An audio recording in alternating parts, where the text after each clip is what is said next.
यहाँ पर देखें तो ये कैपेसिटर शॉर्ट सर्किट हो चुका है। अस्सलाम वालेकुम वरहमतुल्लाहि वबरकातुहू। दोस्तों मेरे चैनल में खुश आमदीद। ये मेरे पास A226 कोड का SMD कैपेसिटर है। इसके हम वोल्टेज और कैपेसिटेंस कैसे मालूम करेंगे।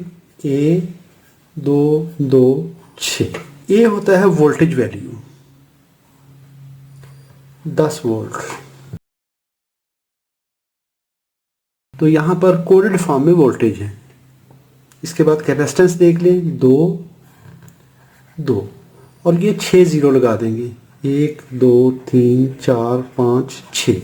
ये इतने पिकोफैरेड। इसको आप कन्वर्ट करेंगे तो ये 22 माइक्रोफैरेड बनता है, या आप इसको ऐसे भी लिख सकते हैं 2 और 10⁻⁶ कर देंगे तो 22 माइक्रोफैरेड 10 वोल्ट कैपेसिटर है। ये SMD टेंटलम कैपेसिटर है। यहाँ पर ये जो इसकी बार साइड है ये पॉजिटिव साइन होता है, एनोड पे लगा होता है। नॉर्मली जब हम कैपेसिटर देखते हैं तो उनकी पट्टी वाली साइड नेगेटिव टर्मिनल होता है, ये वाले कैपेसिटर। लेकिन इसमें फ़र्क इतना है कि इसमें जो पट्टी होती है वो पॉजिटिव पे होती है। ये साइड नेगेटिव साइड है और दूसरी साइड पॉजिटिव साइड है। तो अगर हमें ये कैपेसिटर ना मिले, क्योंकि हर जगह पे SMD कैपेसिटर अवेलेबल नहीं होते, तो आप इसको सिंपल कैपेसिटर से भी रिप्लेस कर सकते हैं। सिर्फ वोल्टेज देखने होते हैं। वोल्टेज अगर 10 वोल्ट में मिलता है तो ठीक, वरना 16 वोल्ट वाला लग सकता है।